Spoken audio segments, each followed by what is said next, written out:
The Heartbeat in the House, Episode 6, Sporelli Paranormal Investigations. Written by Kate Baray. Narrated by Roberto Scarlato. Chapter 1. Jack scrolled down the spreadsheet on his laptop. Even with the 15% loss of stock the junk shop had recently suffered, it looked like they were in the black. He leaned back in his chair and looked for his furry buddy Bob. Only a bit of Bob's magical luck could make up for a fire inside the shop. Not that he could blame Marin. She had been trying to save him from kidnap, torture, and possibly the sacrifice of his soul to a magical book. What was a little dragonfire damage when compared to the sacrifice of his soul to an evil book? But he could hardly give his insurance company those particular details.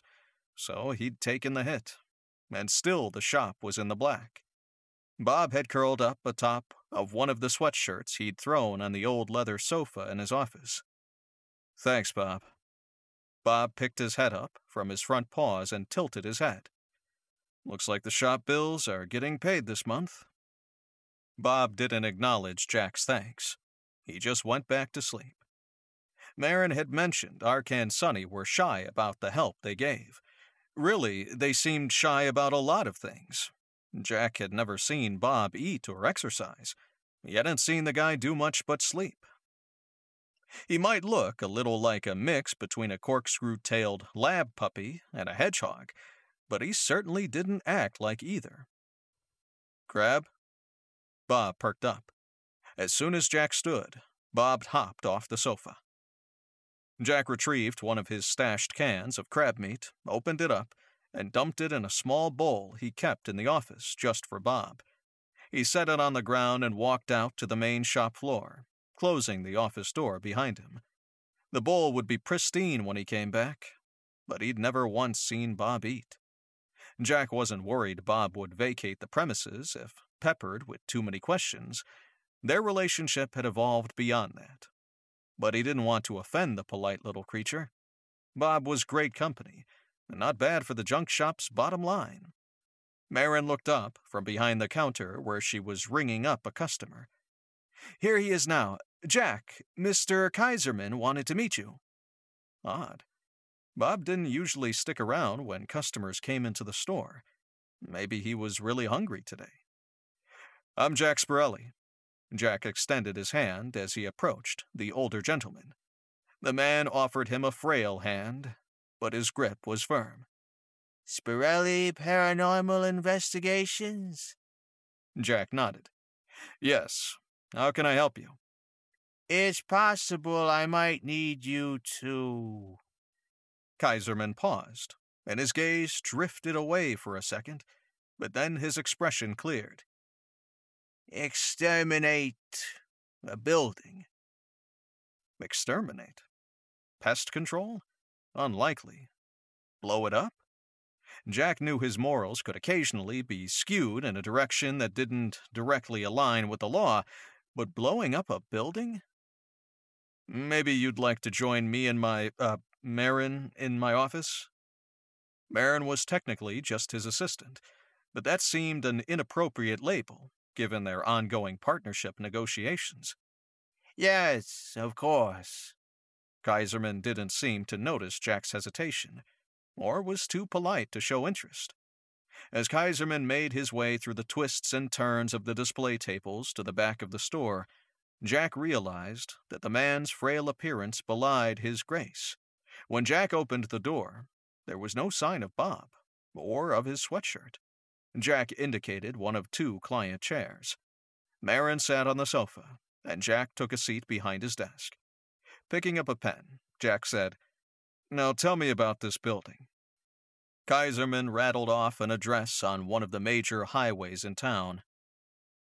"The government has asserted its right of eminent domain and has been pursuing condemnation of the property. They've offered a fair price, and truth be told, I'd be glad to relinquish the responsibility of the property." Jack waited while the Kaiserman considered his words. Kaiserman pulled on his right earlobe. "Well, the building, it's a house, really. was left to me by my father, and his father left it to him, and so on. The house has sentimental value? Marin asked. Oh, nothing like that. It's a more familiar duty than anything else. Kaiserman's bushy gray eyebrows did a little dance as his brow furrowed and smoothed. The house is special. Haunted? Jack asked. He had some experience with ghosts. Generally, he wasn't a fan, though he knew there were better and worse ghosts. But the thought of having to exterminate a ghost gave him indigestion. Ah, I hadn't considered that. Ghosts, they're real, are they? We offer clients an evaluation of their property. We can check and let you know what we find, but in my experience, it's unlikely that your property is haunted. Jack wasn't about to confirm or deny the existence of ghosts. Spirelli Paranormal Investigations existed in the mundane world as a skeptical believer in the paranormal, more concerned with debunking paranormal fraud than proving it. Yes, well, maybe that would be wise, just to be sure. But that's not why I'm here. No, it's the house itself. Kaiserman shook his head. It's mad. Not really believable, but, well, just in case. I couldn't in good conscience just let them tear it down. What's mad, Mr. Kaiserman? Marin asked. We can't help you if we don't understand the nature of the problem. The house is magic. Kaiserman sighed. That's what my father was told, what he told me. And by magic, what do you mean exactly? I'm not entirely sure. My grandfather called it a refuge, and he warned we shouldn't ever let anything happen to the house, but he didn't say why. Kaiserman pulled at his earlobe again. There's a trust for the house's upkeep. And you have to understand, my family isn't particularly well off, but that trust is a good chunk of change. So whoever set up the trust thought maintaining the house was very important? Kaiserman nodded. My grandfather, I believe, though I've no idea where he got the money, and while I'm not in any particular need of those funds, my father didn't have much growing up. They didn't have that kind of cash to spare. Jack considered the facts. Where there was money, there was usually a fix. If you have the funds, why not move the house to another location, magic and all? I'm not entirely sure what you expect us to exterminate. I'm not certain I can move it. Not with the... Kaiserman spread his hands wide. Well, the other intangible aspects still attached. I don't know much about the house. My father died when I was young, so he either didn't have time to tell me, or he didn't know himself. But you're leery to move it, not knowing what makes the house so special. Marin leaned forward. Banishing any trace of her creepy dragon vibe, she gave Kaiserman a calm, reassuring smile. It's wise to be cautious. Certainly, but if you're not certain why your father called it magical, then that's the place to start. Depending on what, if anything, is there, it might not be possible to remove it. Kaiserman nodded. I did have a structural engineer take a look, and he couldn't see any reason we couldn't do it. So if you can prove there's nothing special about it, then that would mean I can move forward. Or if there is someone, metaphysical or paranormal presence, then I'd like reassurance that it's safe to move, or a way to get it out of the house. Jack pulled a contract out of his right-hand desk drawer. After filling in a few blanks, he passed the document to Kaiserman. If you fill in the address of the property, initial the space next to the fee in the second paragraph, and then sign and date on the last page, we can schedule the inspection of the property. As Marin said, that's the place to start. Note that the fee listed includes only the inspection of the property. If we discover anything, we'll discuss your options and the accompanying fees. Yes, that's fine. Kaiserman scanned the document and then quickly filled in the appropriate spaces. Handing the document back, he said, "When can you see the house?" Jack pulled up his calendar on his laptop. This afternoon, 3 o'clock? With any luck, he and Marin would be out of there in 30 minutes and would beat most of the afternoon traffic. "I appreciate your promptness." Kaiserman stood up and pulled a key from his pocket. "I hope you're comfortable going on your own." When Jack nodded and accepted the key, Kaiserman extended his hand first to Marin and then to Jack. "I've been uncomfortable with moving forward. This will put my mind at ease." But his tone didn't entirely match the confidence of his words. After the front door shop bell had rung, confirming Kaiserman's exit, Jack leaned back in his chair and propped his feet on the desk. "What do you think? Someone died in the house, and there's a family legend of ghosts? Or the place is just old and spooky. It doesn't take much for a legend to develop." Marin tilted her head. "Although to set aside significant funds for the maintenance of the place, that does raise the bar somewhat." "Well, whatever the reason for the family legend, I'm betting $50 we're out of there in less than 20 minutes. Watch it, Jack. You of all people should know better than to tempt the fates." Marin flashed him a toothy smile. "Oh, and I'll take that bet." Chapter 2. Holy shit! Jack took his magic specs off, scrubbed at them with the hem of his t-shirt, then put them back on. Unfortunately, scrubbing the glass clean didn't change the brilliant vision in front of him. "Yeah, I'll take that $50 now." Marin's gaze remained riveted on their client's house. Jack could only imagine what it looked like through her dragon eyes. Is it even safe to go inside? Let's see." Jack touched her forearm as she started to walk forward. "As my soon-to-be partner and the supposedly more informed and level-headed of the two of us, are you sure that's a good idea?" "I can't tell what kind of magic it is, but Mr. Kaiserman said the house is a refuge. Does that sound dangerous to you?" "A refuge for ghosts, demons, dragons, witches, or who knows what else. So, yeah, maybe dangerous." Jack turned back to the house. He could barely look at it straight on. The walls of the house seemed permeated with magic, as if the stone facade itself were constructed of magic. "What demons have you ever run into? Ghosts aren't always an issue. Dragons, no problem. And if there are Coven of Light witches hanging out plotting the end of the world inside, the magic would taste different." Marin cocked her head. "I think. Besides, when are you cautious about anything but driving?" "I'm not a cautious driver. You're a maniac." The response came automatically. Jack wasn't really paying attention to her, because he couldn't take his eyes off the house. The glasses slipped from his nose. He blinked and found that Marin held them between her fingers. She inspected them, and then said, "Mundanes using magic gadgets don't have the same skill and understanding as a magic user." "I got it." He retrieved his magic-imbued spectacles, but scrutinized the house without them. Probably 1920s, pier and beam, a local stone facade that didn't look original. The house also had some other upgrades. The windows looked energy efficient, and the roof was new, but the owners had refrained from adding any square footage to the house. The entire structure couldn't be more than 1,000 square feet. No stink of death magic, nothing that looks like witch magic. Marin raised an eyebrow. "What did you see?"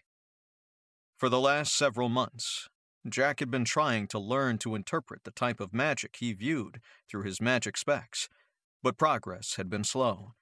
Apparently, the level of difficulty in recognizing the type of magic was much greater than its mere presence. "A shit ton of magic." "Well, that's what I see. Hard to say what, because there's just so much of it. But like I said, nothing that's obviously death magic or witch magic, if that comforts your newly cautious soul." "Let's go. I'll follow in your footsteps, without the glasses. so don't get me blown up or trapped." Marin didn't respond, just pulled out the key Kaiserman had provided and made a beeline for the front door. She unlocked and opened it, but then hesitated on the threshold. She leaned closer then anyway, took a small step forward, and then backed away. "It's thick, sticky almost." "You have got to be kidding. Like that spurned lover's ghost trap we got stuck in?" "No."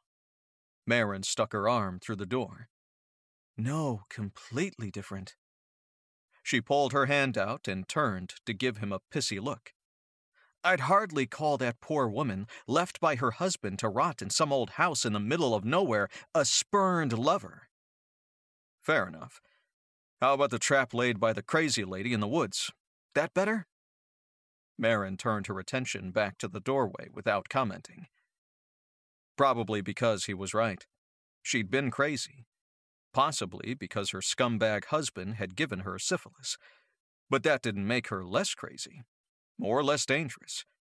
He shook his head. He should not feel bad. Shit. He would feel like an idiot, apologizing for calling the old bat exactly what she'd been. Dick or idiot, great choices. He swallowed. "Sorry," Jack mumbled. "You should be," Marin said, then pushed her hand through the doorway again. "It's a few inches thick. Hang on a minute while I double-check that I can get back out." Jack shook his head as she walked through the front door. Maybe the two of them together as partners wouldn't work out as he'd planned. She was supposed to be the voice of reason. Marin might be young by dragon standards, early 20s in human years, according to her driver's license, but that was still well over 100 calendar years. Experience should equal wisdom, right? And there was also the whole two heads are better than one philosophy. He'd clearly placed too much weight on the strategic advantages collaboration would bring to their cases. Then again, they weren't actually collaborating. She walked back out, giving him her toothy grin. "I get to win $50 and raise your blood pressure. Not bad for a single day's effort." As soon as he'd made that bet, he'd known it was a bad idea. So, what's the verdict? "The amount of magic involved here is astounding. There's no hindrance to entering or exiting, but I can't tell exactly what the magic is doing. It's all over, in and around the house, but doesn't serve any obvious function. You want to give it a try?" Jack rubbed his neck and followed her into the house. He slowed as he crossed the threshold, waiting for something. Some sense of magic, or the resistance Marin had mentioned. But he felt absolutely nothing. No resistance, and certainly nothing he'd describe as sticky. The interior of the house surprised him. Kaiserman's family had not only updated the house, they'd kept it furnished. The front door opened directly into a comfortable, well-maintained living room. The furniture looked mid-century modern, the rug imported, and Jack didn't spot a cobweb or dust bunny anywhere. "Not what I expected either." Marin sat down in a green velvet armchair. "I'd say cozy, and he's had the maids in regularly." Jack nodded. "And the magic?" "I've still got no sense of the type, but my best guess is spellcaster." "Yeah, makes sense. The magic is tied to the house itself, and binding magic to objects falls within the purview of spellcasters. Is there any other type of magic user that could do this?" "With the Coven, I never like to guess. Pursuit of knowledge at all costs is a motto that lends itself to a broad array of magics, so even if it doesn't look like elemental magic, it could still be witch-related." "Okay, but best guess?" "Best guess, no. I still don't think it's witch magic." Jack lifted his specs. "Think they're safe to try?" "If the shiny lights mesmerize you, I'll take them off." "Thanks." Sometimes he really wanted to kick her ass, but he'd only fail miserably. He slipped the horn-rimmed glasses on. I got nothing." What? Marin took the glasses from him. Ah, I think you've run your battery out. When was the last time you had a spellcaster charge them? Jack shrugged. He knew exactly when, but telling her he'd done it last week wouldn't change the fact that they were toast. He retrieved the glasses and tucked them into one of the pockets of his cargo pants. Speaking of batteries, Marin stood up. Right. Let's do a walkthrough and maybe I'll get a hint of what's powering this thing. I don't suppose there's any chance of a magical wellspring in the Austin area? Marin poked her head into the kitchen. A massive magical power source in the middle of Texas that no one's noticed? Eh. She beckoned over her shoulder for him to follow her into the kitchen. The Interpack Policing Cooperative missed the one in Prague, but that was some time ago. They've got screening in place now that they know what to look for. Jack walked into the small 1950s kitchen. So, if there's screening, how does IPPC not know about this house? The magic practically blinded me. Marin opened and shut several cabinets. Excellent question. After she scoped out the interior of the oven, she stopped and turned to him. I didn't see it. Didn't even feel it. Until we were pulling into the driveway. How is that possible? Marin scanned the small room, focusing most of her attention on the exterior walls. I'm not sure. An uneasy feeling crawled up Jack's neck. Come on, let's check the 2 bedrooms and bath. Lingering doesn't strike me as wise. Marin once again preceded him as they walked through the living room into a small hallway. 3 doors opened off the hallway.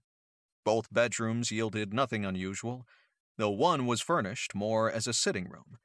All of the furnishings were mid-century, in good repair, comfortable, and clean. Jack stood just outside the doorway of the bathroom as Marin stepped through. Oh, I want one of these. Marin traced her finger along the yellow tile. A green and yellow 1950s bathroom? Doesn't that conflict with your whole dragon philosophy of living in the now? And here I am thinking you don't listen. I can like vintage yellow tile and green sinks without having flashbacks to the 50s. Besides, I'm young. It's less of an issue. A good thing, too. Jack didn't have any desire to see firsthand what a dragon looked and acted like when it had lost touch with reality. Almost definitely catastrophically bad for all observers. So, anything more specific? Marin shook her head. I'm getting a massive collection of magical energy. I hate to say it, but... We need an expert. Jack tried not to groan. He thought he had an expert. But Marin was an adolescent in the land of dragons, much as it baffled the mind to think of any creature over the age of 100 as a kid. Yeah, let's get out of here, and I'll give my dad a buzz. So you guys, you're... Yeah, we're on speaking terms. I keep telling you, I don't have a problem with my dad. Jack bit back his response. Clearly something weird was going on with her family, but who was he to say? He had his own family shit. They retraced their steps back out of the house, down the hall, through the living room, and out the front door. He couldn't help it. He held his breath as they exited the house. Once outside, Jack did a quick check. All his parts were present, and Marin looked okay. You're good? She stared at the house. Give me a second. Jack stood in the drive as she disappeared around the back of the house. They probably should have checked the rear door when they'd been in the kitchen. Almost immediately, she circled back around to join him in the driveway. What's up? Jack asked. I'm just wondering, where does the magic stop? Where the walls stop? Jack pulled out his glasses again and put them on before he remembered they were out of juice. Shit.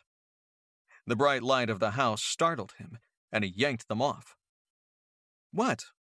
I thought those were toast. Not toast. Definitely not toast. He handed her the specs. Check it out. Come on. Marin yanked a tuft of monkey grass out of the lawn lining the driveway, and then headed to the house. You have a theory? She paused on the threshold. Possibly. Let's see if I can burn a little grass. Ah, that doesn't mean what you think it does. But then Jack realized her point. Well, hell, that would be seriously freaky if you couldn't. I mean, that would be weird and very, very bad, right?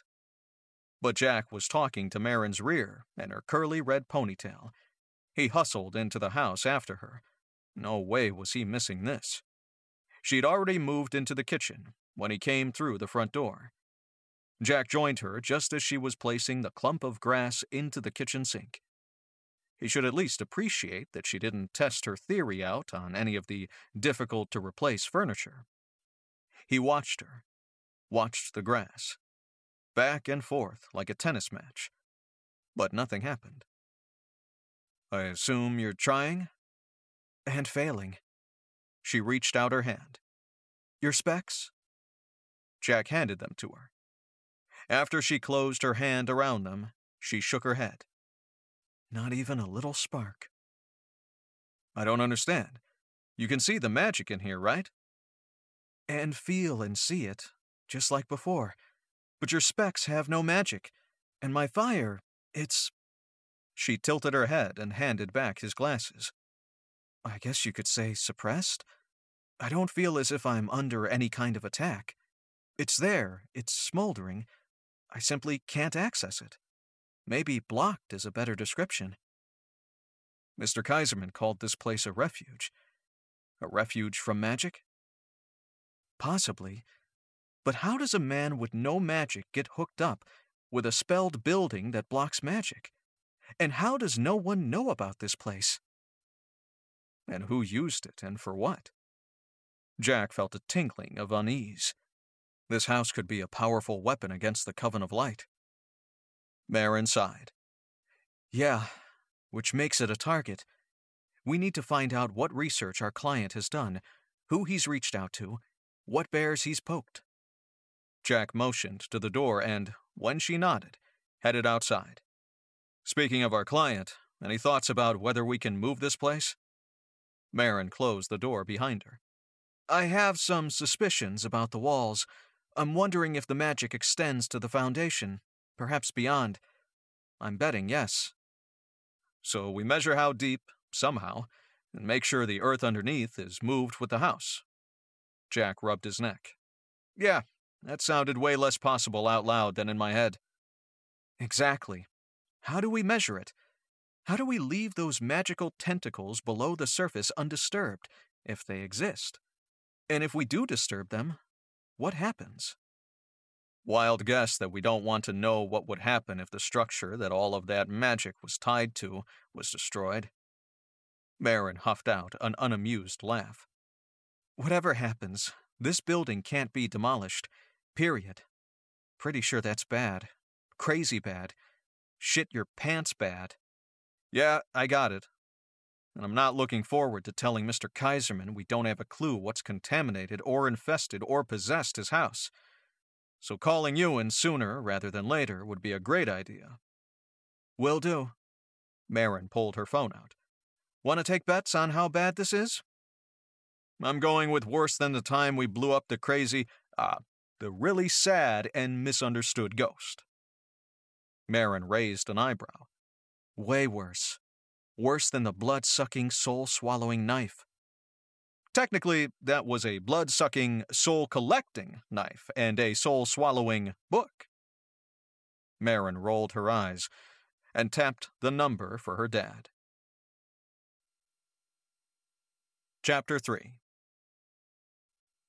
Because of the street noise, Marin had called Ewan from the Range Rover. It was still parked in the driveway of the refuge, and the house lurked off to the left, looking much less innocuous than when they'd first parked. Marin paused after explaining what they'd seen, and she and Jack both waited for his response. Sounds like a massive, magical bomb waiting to blow up. Ewan Campbell, a.k.a. Marin's dad and the chief security officer for the IPPC library, sounded deadly serious. I'm making arrangements to fly down. I should be there in 8 hours. Don't blow up Austin before I get there. Jack pinched the bridge of his nose. Ewan wasn't a drama queen by any stretch of the imagination. Wait, don't hang up. Marin's fingers tightened around her cell. I'm sure some assistant is making your travel arrangements as we speak, so you have a little time. Explain. Or you can leave us in the dark until you arrive, which greatly increases the risk that Jack will put his sticky, mundane fingers where they don't belong. Jack flashed her his best blandly innocent look. Since she glared back, he might have missed the mark. Ripping apart that building would be like setting off a small nuclear explosion in the middle of Austin. Think of the structure as the cohesive bond holding the magic together. Remove the building, and you melt the glue. No glue, and all the accumulated magic permeating the site is loosed on the city. Jack winced. Worse than the ghost trap. Worse than the bloodthirsty knife. Exponentially worse. What about exorcising it? Exorcising what exactly? Do you know why all that magic has accumulated? The clan is familiar with the concept of a refuge, certainly, but what makes it work? How it comes into being? Not at all. Ewan sounded impatient. Or maybe the guy was stressed. Jack didn't know how long the Dragon Clan had been around, but minimally, it was hundreds of years. If they didn't have the particulars on this house, then it truly was alien and rare. Maybe it was rare for a reason.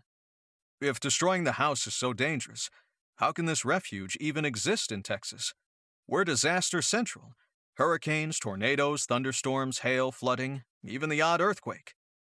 Jack looked again through the windshield at the old stone house. And yet Austin still stands. Wouldn't be an issue. It's highly unlikely the house could be damaged by natural phenomena. A refuge should weather anything Mother Nature generates. Marin glared at the phone. Nature is fine, but a wrecking ball and a bulldozer will precipitate World War III? Hyperbole is hardly appropriate here. The reality is sufficiently dire. Ewan sounded about as peeved as Marin looked. So, Jack faltered. Meditation didn't top his resume, but the conversation was devolving. Maybe we should talk about this whole refuge thing. Ewan, do you have any information on what a refuge does, other than block magical energy?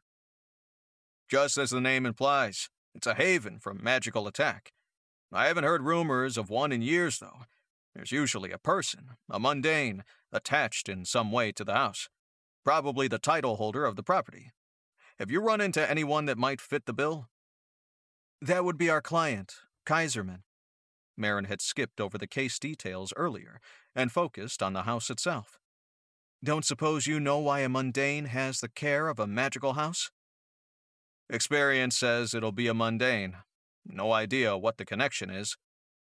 Jack cleared his throat. We had a few concerns about the Coven of Light.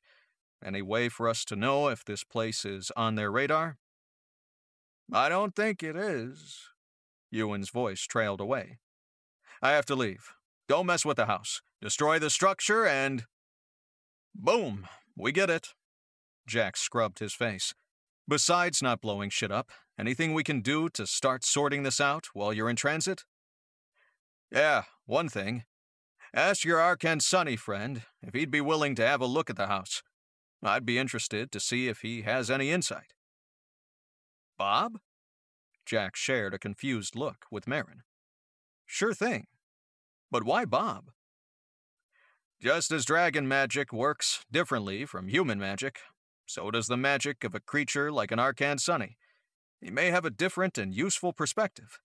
And I hear he's quite fond of you, Jack. Ewan seemed surprised. Hardly a compliment. Not that Jack would have commented, but Ewan had already hung up. Bob. That's weird, right? Can I ask him to check out the house? Marin tucked her cell in her pocket and pulled out her keys. I know his kind are shy, and they don't like to be acknowledged, but that ship has long sailed. You guys hang out in your office like antisocial teenagers, bonding over... What exactly do you do in there? We don't do anything. He hangs out, I hang out. We just kinda hang out in the same room. Right. What was I thinking, that you might actually be doing something? Marin started the car. Either way, Dad's right.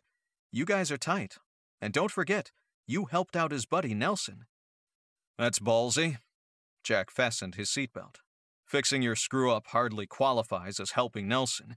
You're the one who accidentally left the interdimensional door open too long and... too wide. Marin backed out of the drive and onto the highway feeder with a careless abandon that made Jack cringe. What? He discreetly pried his fingers away from the oh shit handle. The interdimensional door was too big. It wasn't open too long. Big difference. I was ignorant, not careless. He'd swear her nose twitched when she said ignorant. Whatever makes you sleep better at night, Jack said. Either way, the big bad creepy dragon got stuck in Nelson's attic, and that was all you. Marin snorted.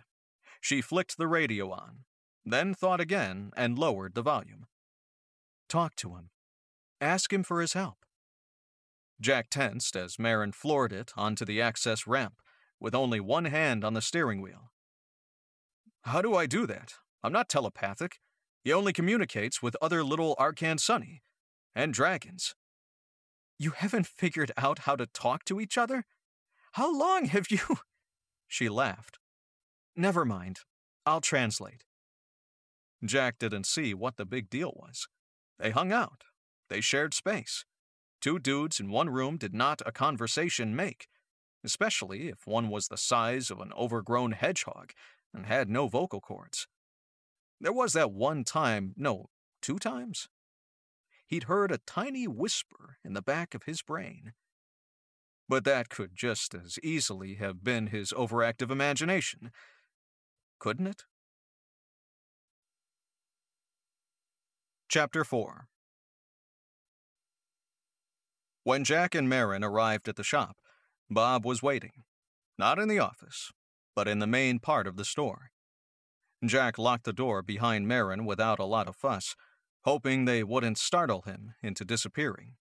Bob hadn't shown himself in Marin's presence since the ancient dragon fiasco. He and his Arcan Sunny friend Nelson had asked for help with pest control, reporting something nasty in Nelson's attic.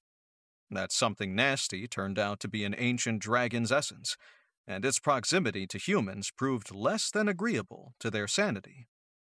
Jack tried not to linger over long on the mental health risks of prolonged exposure to ancient dragon essence, given the fact that he now housed that same essence in his own body, reformatted to reflect his human self. But even so, come on, Jack, focus on the issues of today, not the mistakes of the past. Why had Bob suddenly lost his shyness? Hey, Bob, any chance you can see the future? Bob's nose twitched. Jack glanced at Marin, but she shook her head. Bob wasn't giving that one up. Do you mind joining Marin and I in the office? Bob pivoted around and, with a jaunty little wiggle of his corkscrew tail, trotted away. When Marin and Jack joined Bob in the office, they found him not on the sofa or the client chair, his usual spots, but perched on the corner of Jack's desk. Jack estimated the height of the desk at about 2.5 to 3 feet, certainly higher than he'd ever seen the generally sleepy and somewhat lazy Bob jump.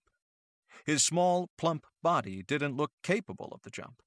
Then again, Bob appeared and disappeared apparently at will, found modest treasures for the shop, and was tidier than any creature, human or otherwise, Jack had encountered.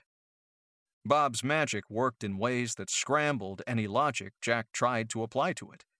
He wasn't sure why he kept trying. But they were here about the house, and Bob was looking on with keen interest, not at all like his usual sleepy self. 20 questions seemed like the best solution, so Jack asked, "Do you know about the house?" Bob nodded. Marin stood quietly to the side. Jack didn't think she could chase Bob off if she tried at this point. He looked downright excited. "You know about the magic in the house?" Another nod. So Jack asked, "And how the city wants to tear it down?" Bob nodded more vigorously. "And that we need to move it before the city can demolish it?" Marin broke her silence with a smothered giggle. Marin never giggled. "What's up?" "Bob says, and I quote, 'Big boom.'" She grinned at Jack. Jack groaned. "Yeah, we know. We're trying to avoid that." Head tilted, Bob blinked big, puppy dog brown eyes at Jack. Jack's store mascot was psychic, or maybe intuitive, or he had an underground network of gossipy Arcan Sunny friends who fed him with a constant supply of up-to-date intel. "Do you have a Friday night poker group or something?" Jack asked. He thinks you have a screw loose." Marin shrugged when Jack glared at her. "I'm translating loosely. Bob will meet us there, but he has something he needs to do first. He offers his apologies for the delay." "When's good?" Jack glanced at the clock. It was only just 5. "Midnight," Marin translated. "Any reason we're meeting at midnight?" she asked Bob. But when Jack turned to Bob, the desk was empty. Their furry friend had vanished. "Well, shit." Jack rubbed his eyes. "Did he at least give you any reason for the 7-hour delay?" "Things to do, basically. He's a creature of few words. But I've been thinking we need more information on Kaiserman's family, and I know where we can get started." Jack didn't like the cagey look in Marin's eye. "Can we eat first?" he asked. "Our source will be happier if she's fed, so we can eat there." Jack loved Indian food, especially curry, and this particular restaurant was one of his favorites. But it was a chain, busy, loud, and with a lot of shared seating. In other words, not a place he'd normally expect to meet and speak openly with a source. These days, everything he did had magical overtones. It was true that the world of mundanes lived in constant denial, but he hated to smack people in the face with the reality of magic when he could avoid it. He set the stand with his order number attached on the table. The corner spot Marin had chosen ensured they'd only have curious eyes and ears on one side. He took a seat facing the restaurant's only entrance doors. "So, who exactly are we meeting?" "Penelope Smythe is a special sort of friend." Again with the caginess. This lady must be shady. "Special, as in your girlfriend? Or special, as in talented?" "Talented. And not that it's any of your business, but we're not quite that friendly." Marin wrinkled her nose. "Fair warning, Pen doesn't particularly like people." "No problem. Antisocial means less chit-chat." "No, she's social enough. Just not keen on humans." Marin leaned a little closer and lowered her voice. "Kelpie." Jack hadn't run into one of those before. Some kind of sea creature? "Oh, no. And don't even think about mentioning the sea. She's a freshwater beast, not salt." "And never the two shall meet?" Jack shook his head. "If you guys are friends, then dragons must pass muster. What's the deal with humans?" "First, we're more friendly than friends. Dragons are like puppies to her. You guys, on the other hand, are more like gnats." "That's more than a little unflattering. You're sure we shouldn't have waited to order?" Jack didn't mind avoiding the cost of an additional meal. But it seemed odd, especially given the fact that he ranked among the lower orders by Kelpie standards. "With what you're paying her, she'll be happy to pick up her own tab. She's charging us by the hour, and you will smile and pay when you get the bill." "Naturally. I'll pay for any services we use." But he'd smile about it when hell froze over. An older woman, hair neatly swept up into a tiny bun, entered the restaurant alone. Just as Jack had decided she was their dinner appointment, a younger man came in and hurried to catch up with her. A couple with small children? No way, not at a business meeting. A teenager with a nose piercing and weirdly colored hair. Too young. A man in his 20s alone. Wrong sex. Then Marin stood up and waved. The cotton candy-haired girl waved back with a bright smile. Maybe not cotton candy, maybe more seafoam. Hell, like he even knew what seafoam meant. It was green, but not the color you got from being in the pool too much. As she approached the table, Jack could see a small metal dragon hugging the outer shell of her left ear. "Hi, Pen. How are you?" Marin hugged the girl. Marin with her bright red curls and unusual height, and Pen with her not chlorine green hair, piercings, and short stature, didn't even warrant a second glance from Grandma, family with kids, or single guy. Oh, and he'd missed the tattoos, also a green-blue color. He couldn't tell what they depicted because her billowing shirt would gape just long enough for him to catch glimpses of color along her collarbone, but no specific pattern. Of course, they could talk about magic here. None of the patrons would care or even notice. Man, he loved Austin. Pen held out her hand.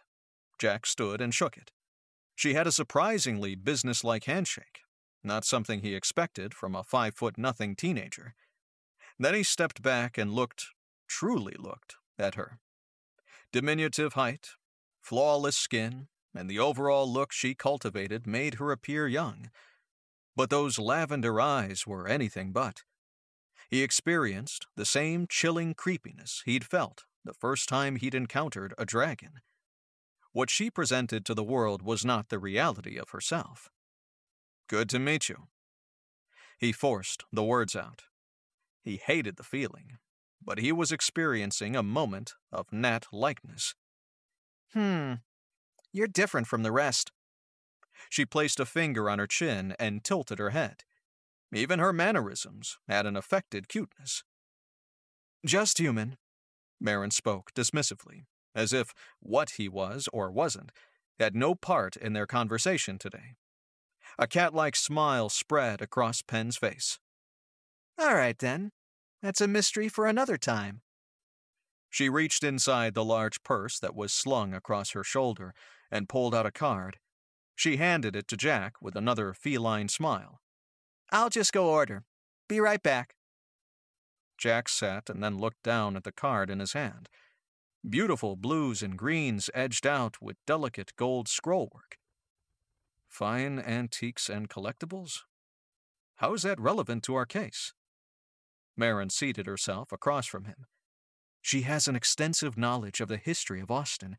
People may be insignificant in and of themselves, but they create beautiful things, and those pretty pieces are much more valuable with their human history intact.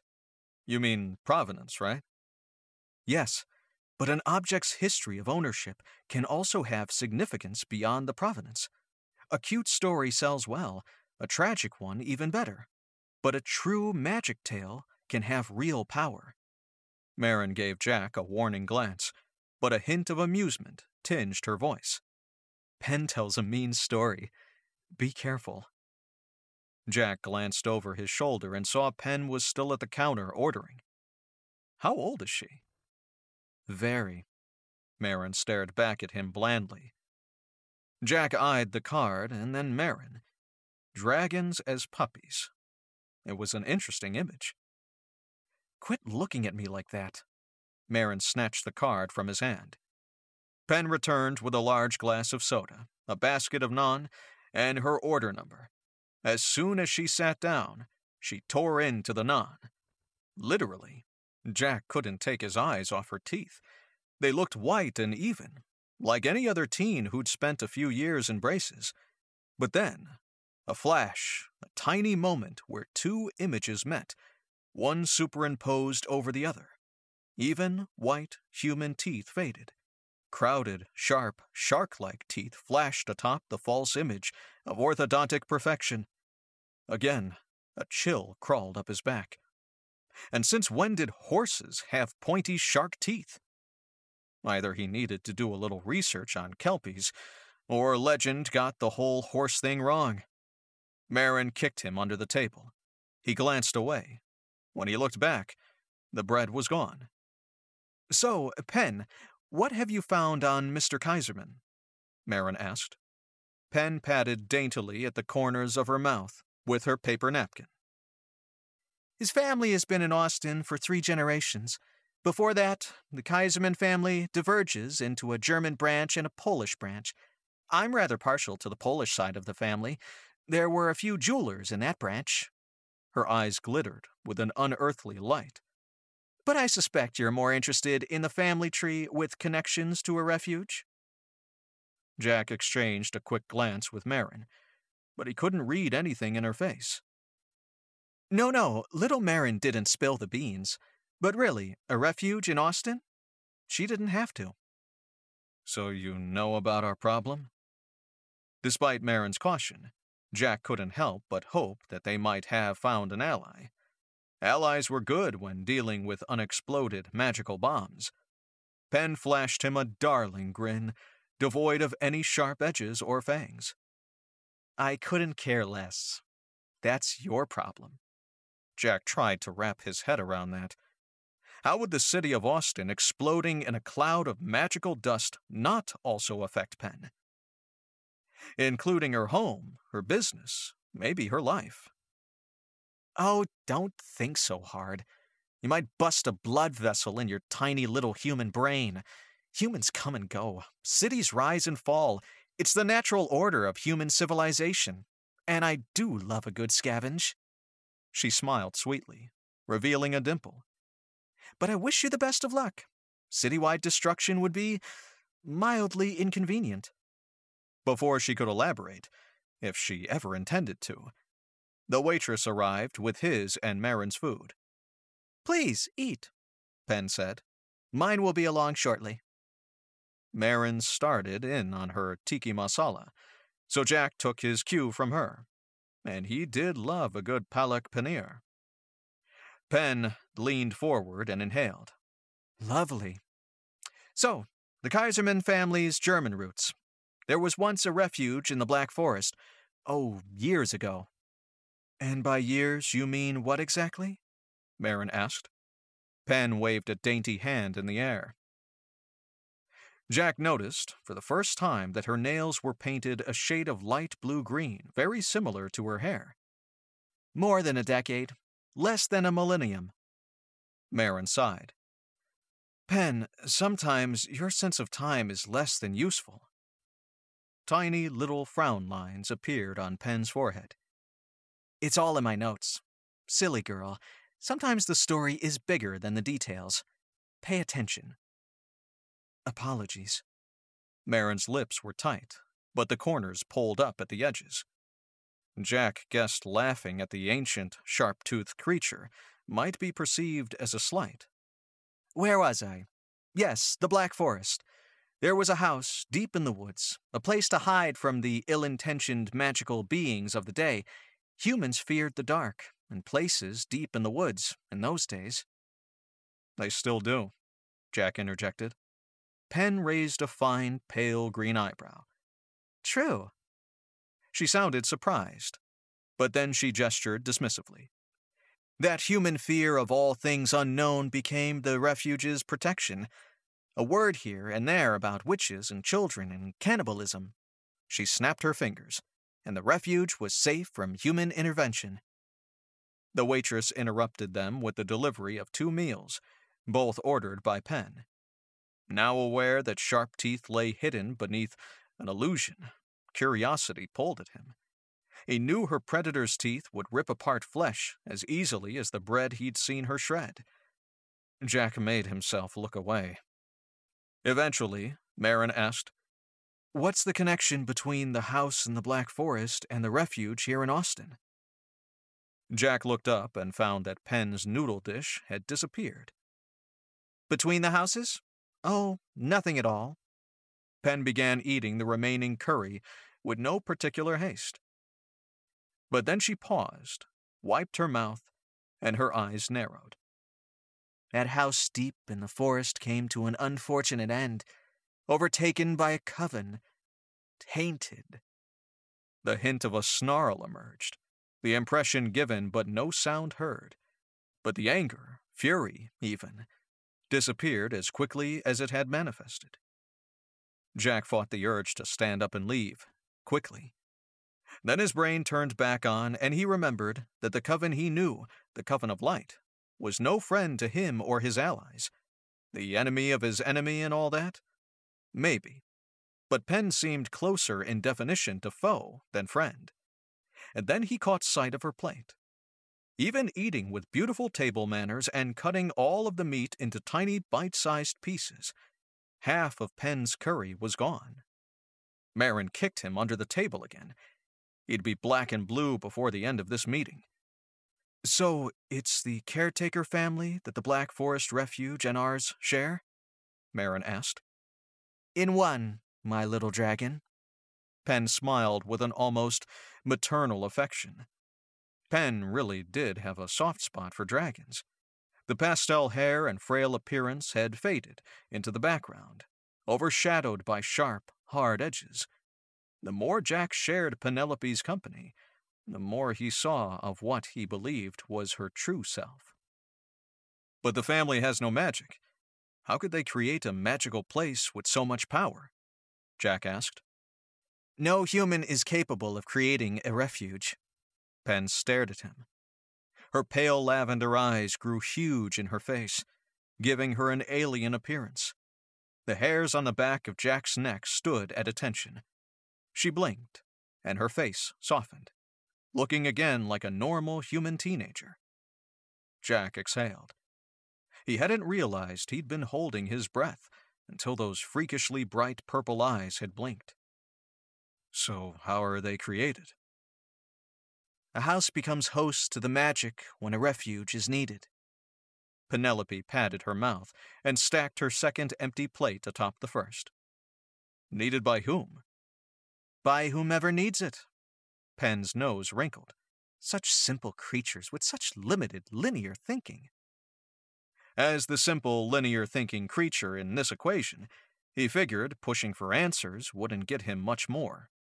Jack looked to Marin for a cue, but she simply lifted a shoulder.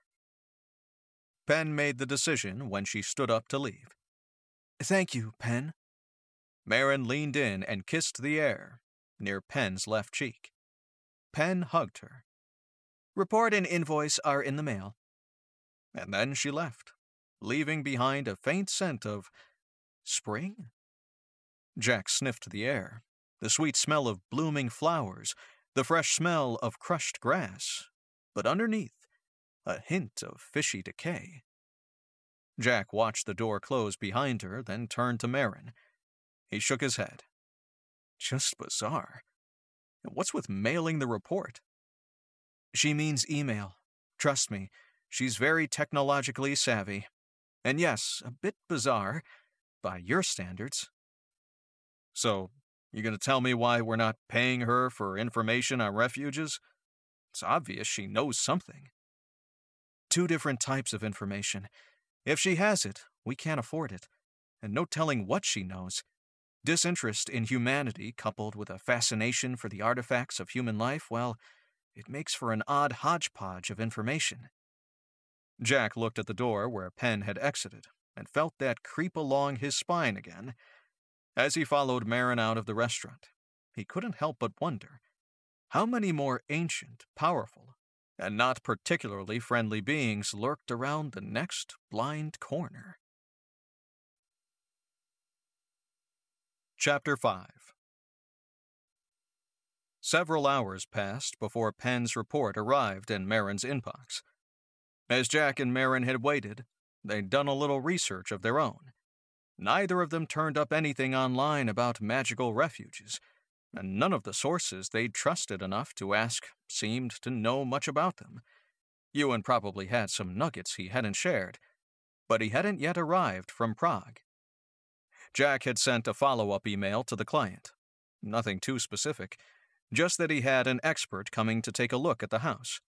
Marin had looked like she might keel over when she heard him explaining there'd be no charge since they'd booked the expert without the client's prior approval.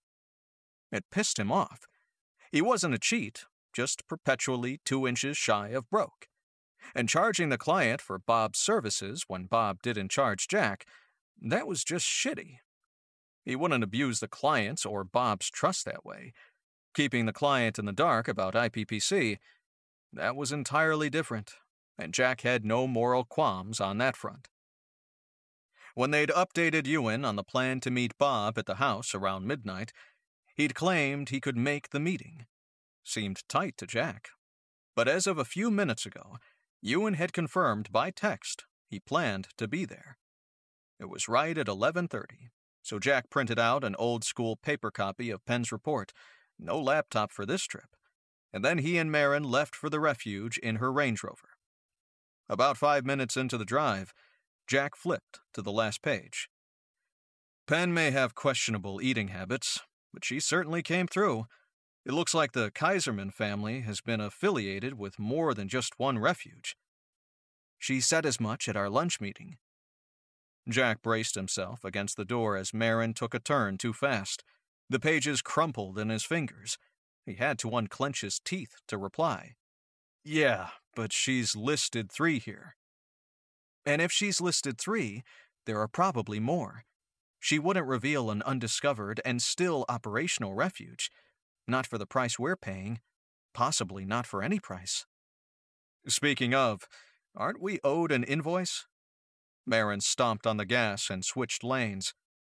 Once I'm sure Austin's around to stay, then you'll get the invoice. No point in raising your blood pressure if we're all going to die. So practical and yet so pessimistic. Jack tried not to imagine a sum, failed, and decided he could wait for the real number. What do you think of the family connection? 3 refuges, 4 if you add ours, 2 countries, and 1 family. Marin glanced in her blind spot, then crossed 2 lanes of traffic. Too many coincidences become a pattern. Agreed. What I don't understand is how Kaiserman could be as unaware as he appears. How do you have a family background tied to a mystical house and not know it? No family myths, no guesses as to why the house has to be maintained, just a sense of duty to keep up the property. That's strange. You keep forgetting that you have a skewed viewpoint. You have this. It's like a talent. You see the magic that exists around you. Yeah, with the help of my magic-seeing spectacles. Marin snorted. That's not what I mean. You may not literally see the sparkle and shine of magic without help, but you see its impact on the world around you. You have an awareness that most humans not only lack, but that they actively work to avoid. She glanced at him from the corner of her eye. It must be genetic. Or maybe I have ninja-like observation skills. Give a guy some credit, Jack said. Although I really don't understand how someone misses a dragon sitting on top of a moving car. Marin's lips pressed tighter together. Circumstances dictated that particular solution. I never said it was a good idea, just the only option. She shrugged. Most humans possess a constitutional inability to accept magic when the evidence is right in front of them. You're different, and I don't think it's your PI training. She arched an eyebrow. Or your ninja abilities. Whatever Marin said, he'd been a decent PI back before magic had jacked around with his and his friends' lives, so he definitely had mad ninja skills. Okay, so say our client can't see magic even though it's right in front of him. He has a strong sense of duty either to the house directly or to his family. Is that due to some magical influence? Or he's just a conscientious guy? We should have a little chat with Mr. Kaiserman after our midnight rendezvous with Bob. Marin exited the highway and this time cut across 3 lanes of traffic. Yeah. Once he was sure impact with another car wasn't imminent, Jack pulled out his phone. He sent a quick email, then stuffed it back in his pants pocket. I've requested an appointment at 10 tomorrow morning. We need to provide him with a more extensive update anyway. And by then, I'll know what IPPC decides is legit to pass along. Sounds like a plan. Marin pulled into the driveway a few minutes before their midnight appointment. After she parked, she gave the house a hard look. Did you notice the other detail Penn included about those 3 houses?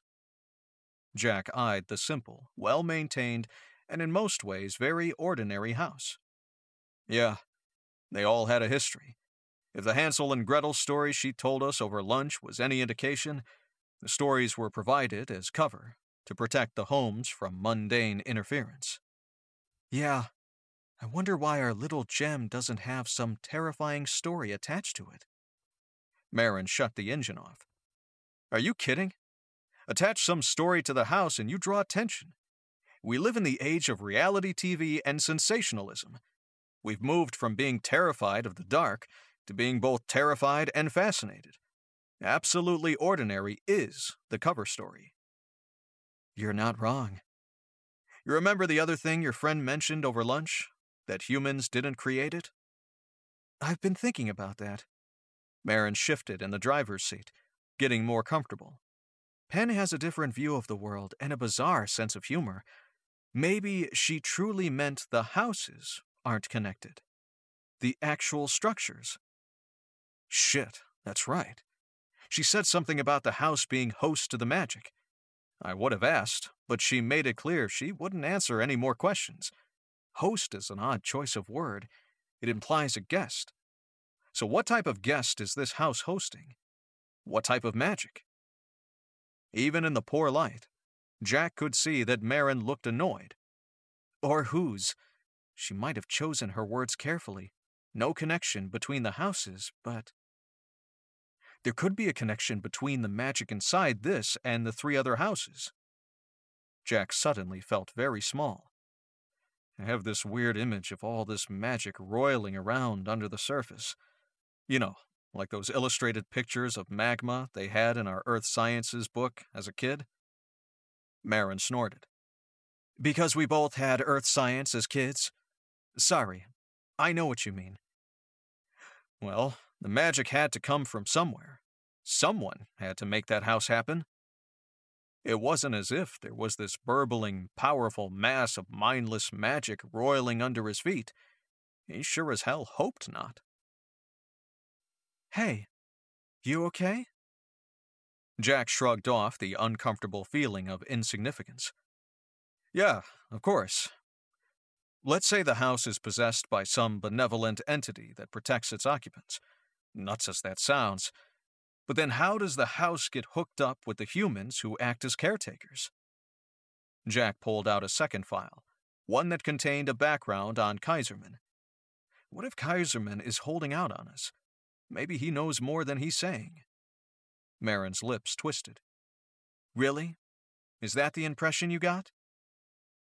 No. Jack flipped open the client's file again. Widowed, no children, no criminal background, excellent credit, lifetime Austin resident, retired at 60, volunteers at the food bank. He's the perfect, responsible, dependable person. No one's perfect. We're missing something, because everyone has flaws and secrets.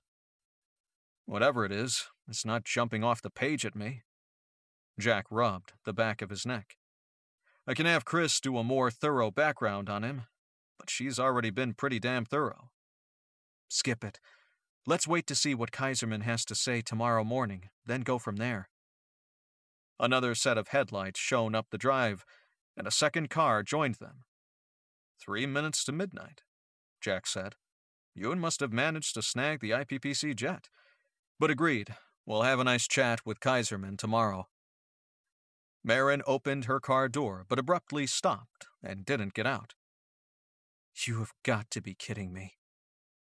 Jack walked around the front of the Range Rover, and then saw there were 2 people in the other car.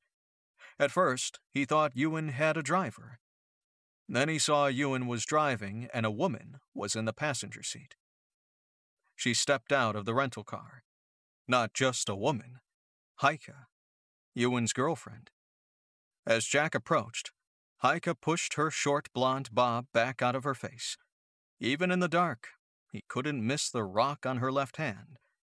Not Ewan's girlfriend. Ewan's fiancée? Or wife?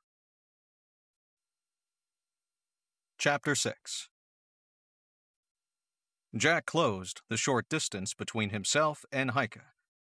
They'd met before, months ago, before Jack worked with IPPC. He'd been helping out his friend Kenna, and Heike had been a part of the solution. A genuine smile spread across his face. What an unexpected surprise. Heike smiled and reached out her hand. I heard you could use a spellcaster. The faint German accent she'd had the last time they'd met had almost vanished, probably from speaking a lot of English, with her maybe husband. Jack shook her hand and then turned to Ewan. The men briefly shook hands. Jack wasn't sure where he stood with Ewan after hiring his daughter. He didn't look like he wanted to roast Jack slowly or turn him into bits of ash, so that was a decent start. Jack turned to find Marin still sitting in the driver's seat, with the door open. If he had to drag her butt out of the car, he wasn't sure what he'd do, but he'd make her pay for it. God, he hated family drama. She jumped out of the car as if she'd read his mind, then shut the door with a little too much force. Heike, it's nice to see you. I didn't know you were coming. Marin gave Heike a quick hug, and she looked happy enough to see her. Dad? The curt nod in her father's direction told a different story. Jack pulled out his phone to check the time. Midnight on the nose. I'd rather not keep Bob waiting. Of course. Heike headed toward the porch, and everyone else fell in behind her. Still as no-nonsense as ever, Heike was, however, much softer around the edges than Jack remembered. Probably because she was happier and safe. He knew a little of her history, and he wondered if Marin did as well. Maybe he'd ask when they weren't in the middle of a city-leveling crisis. Or not. When the group reached the door, Ewan opened it and went in before Jack thought to stop him. Hopefully Bob hadn't arrived yet, or would stick around when a stranger opened the door. Jack was close on Ewan's heels, but he didn't immediately see Bob. He scanned the room, looking for some sign of him, and there he was, perched atop the mantel. If Jack didn't know better, he'd swear the little dude could teleport. Hey, Bob, how's it going? Bob sat, rocked back on his haunches, much like a dog, and watched as 4 people filled the small living room. Thanks for doing this. Jack remembered a little belatedly that Bob liked the formalities, so he hurried to correct the omission.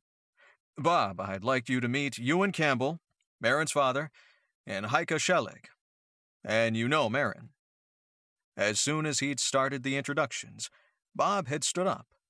He performed a careful little bow with each introduction. It's a great pleasure to meet you. Ewan returned Bob's bow with one of his own. Bob? A split second later, Ewan's lips tugged upward in the hint of a smile. Jack assumed Bob had replied to the curious note in Ewan's voice, because Ewan, like Marin, would be able to communicate directly with Bob. Maybe Marin was right and Jack needed some formal method of communication with his friend. Heike dipped into an approximation of a curtsy. Hi, Bob. Thank you for meeting us. Marin had closed the door quietly behind her, and now she stood next to Heike. Ewan approached the mantel where Bob was perched. Oh, he's a little shy of strangers, Jack said. And while Bob did back up, it looked like he was simply trying to keep Ewan within his line of sight. I'm just having a look at the mantel. Bob says the mantel is the heart of the house. No surprise there. That's an old concept. Turning to Marin, Ewan said, What do you think? Original to the house? Marin did a visual inspection. I think so. Looking at Bob, she asked, Do you mind? When Bob rocked back on his haunches into a sit again, she approached to examine it more closely. Yes, I'm pretty sure. What are you thinking? Ewan considered the mantel, and then his gaze swung wide to encompass the room. I think this is a spellcaster problem, and it had a spellcaster solution. We can't move the house, but what about the heart, the mantle, of the house? A little rejiggering of the magic?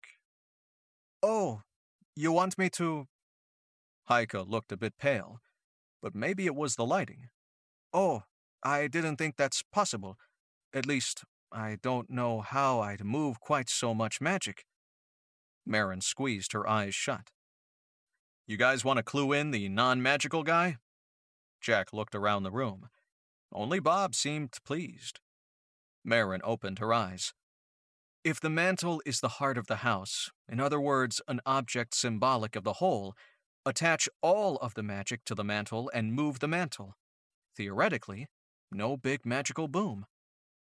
Bob squeaked. At least, Jack thought the noise originated from him. He didn't even know Bob could make noises, but given how excitedly he was hopping up and down on the edge of the mantle, and that the noise came from his general vicinity, it looked like Bob could squeak. Okay, Bob seems pretty sure that's an excellent plan. Jack glanced back at his furry buddy. Right? Bob had stopped hopping, but he nodded several times.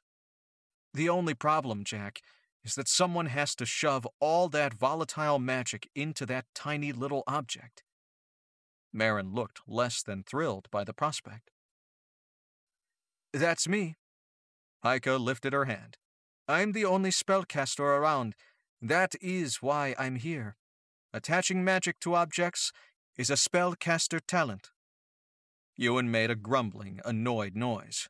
You're here as a consultant. As a consultant, do you think a spellcaster made this house? Heike didn't hesitate. No way in hell. Exactly.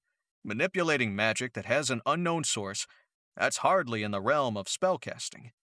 Ewan clasped her hand and threaded his fingers through hers. That's a bad idea. It's your idea, and if you think Lizzie or Harry have time to fly out to Texas, well, think again, and I'm equally qualified. Not to be a naysayer, Marin said, because I'm on board whatever your decision, but you're only equally qualified because no one is qualified to do this. No one's done something like this before, have they? Everyone looked at Ewan. He was the oldest person in the room, barring Bob, but who knew Bob's age? There's a lot of magic here. Ewan ran his hand through his hair. You've never heard of a refuge being moved, and this mass of pure magic being manipulated? No idea. A little nudge to test the waters should be safe enough. Heike took a tiny step away from Ewan and said, We talked about this. Ewan shifted away from Jack and Marin, more squarely facing Heike. Now is not the time. Now is exactly the time. Heike crossed her arms. This is what working in the field looks like. Jack had a sinking feeling he was experiencing a marital disagreement. An ongoing marital disagreement. Jack tipped his head in the direction of the hallway. We'll just go check the rest of the house while you guys... But neither Ewan nor Heike was listening. They'd lowered their voices, but the intensity had escalated. Let's go. Marin beat a hasty retreat down the hall. Hey, are they married now? Jack asked when he caught up to Marin in the bedroom. Good Lord, we left poor Bob in there. She dropped down on the edge of the bed. I think Bob can take care of himself. Hey, speak of the devil. Bob was curled up on one of the decorative pillows at the head of the bed. You can seriously move when you're motivated. Jack smiled. He wasn't surprised that Bob had made a hasty exit. He seemed a low-drama kind of guy. What do you think? Is Heike going to blow us all up if she fiddles with the house's magic? Bob looked at him, and then he shrugged. Did you see that? Marin turned around. What? Nothing. Maybe this isn't a great idea. We have, another 2, maybe 3 days before the final appeal is resolved and the court determines damages? We can hold off for a better plan. If there's a better plan, Dad will come up with it. Did you see how wigged he was? And they're mostly married. What the hell is mostly married? They're human married. What? There's a dragon married? What the hell is that? Jack lifted his hands. Never mind. I don't want to know. So long as we get this shit sorted out with the house, we will. Right. I mean, without triggering some catastrophic event that kills all the little gnat-like humans. Marin laughed harshly. The dragons don't fare well in that scenario either. Penn's sense of perspective is heavily warped. Accept it and move on. Her gaze shifted over his shoulder. We can head back now. You with us, Bob? But Bob had once again disappeared. Crap. Marin, we lost Bob. Marin paused in the hallway. He's not especially social. Not with anyone but you. So no surprise there. Jack followed Marin back into the living room, but reluctantly. He thought Bob's retreat was more likely a desire to preserve his small furry hide than an expression of social anxiety. This time, whatever went awry, it wouldn't be his fault. Small comfort to his corpse. Chapter 7. Heike stood near the mantel, once again examining it closely. We reached an agreement. But Ewan didn't sound like he'd actually agreed to whatever Heike was about to do. Want to share the plan? Marin stopped just inside the living room, leaving only enough space for Jack to walk past. Jack glanced from Ewan, who wasn't pleased, to Heike, who appeared puzzled, to Marin, who looked like she wanted to leave as much as he did. Maybe I should get the rover warmed up for a quick getaway. Heike was too preoccupied to respond, but Ewan and Marin overtly ignored him. Jack took a breath and prayed to whatever gods might be listening, the dragon gods, if they had them. Finally, Heike looked up. It's fine. I'll just poke a little. I'll try to herd the magic into the mantle after I disconnect it from somewhere else in the house. Jack raised his hand. Not to bash a perfectly good plan, but isn't that exactly what we're trying to avoid with the demolition? Disconnecting the magic from the house? This is on a much smaller scale. Marin bumped him gently with her elbow. Remember our first case? At the end. And we did that group hug thing? What the hell was that supposed to mean? The end of their first case had been a massive explosion. Ah. Marin had disappeared him momentarily into the place she hid out when she ward-hopped. Yeah, sounds good. I'm all about group hugs. Only when they transported him away from big magical blasts, but no need to bust Heike's confidence by saying it. At least they had a backup plan, although it sounded like Marin was leaving her dad and Heike to fend for themselves, which was odd. Okay, it's basically a ward, right? But Heike's question was rhetorical. Her upbeat tone implied this was her version of a pep talk. All I have to do is unravel the magic from the physical anchor, just like I would any ward. He knew from past experience that Heike had serious spellcasting skills. She'd been hired by a ruthless egomaniac back in the day, before she started working for IPPC, and that guy had been particular about his employees. Only the best for evil mastermind bad guys. But this was a lot of magic, and Bob had disappeared, and Ewan seemed worried. Jack stepped a little closer to Marin. If he remembered right, they had to be touching to zap into Marin's hidey hole. Press your thumbs. Heike blinked and looked away from the mantle, then corrected herself. Sorry, cross your fingers, whichever. She ran her hand across the mantle until it met with the outer wall of the house. Fingers splayed against the wall, she closed her eyes and stood very still. Jack held his breath, but nothing happened. He forced himself to take a breath because, what was he, 12? Heike's eyes popped open, and she lifted her hand away from the wall. I can do this. It's not quite like spellcaster magic, but it's similar. Give me just a second. Ewan wore a pained look. The guy clearly adored his wife. He knew what Jack knew. Heike was a badass spellcaster, but that didn't seem to lessen his concern. Love did that. It made all the stakes higher. Let me try this again. Heike ran her hand along the wall, tracing a line visible only to her. She stopped and closed her eyes. A crack split in the air. The room trembled. It vibrated, sparked, and then grew dark. Jack fell to the ground. He looked for some sign. Of what? A shooter in the dim light? The telltale flash of lightning signaling a storm? A crack in the middle of the floor leading to hell? Light returned to the room, and Jack could see the comfortably stuffed sofa, the pleasant wallpaper, the decorative pillows. It all looked so terribly normal. He'd drawn his gun without thought, and he held it loosely now, feeling like an ass.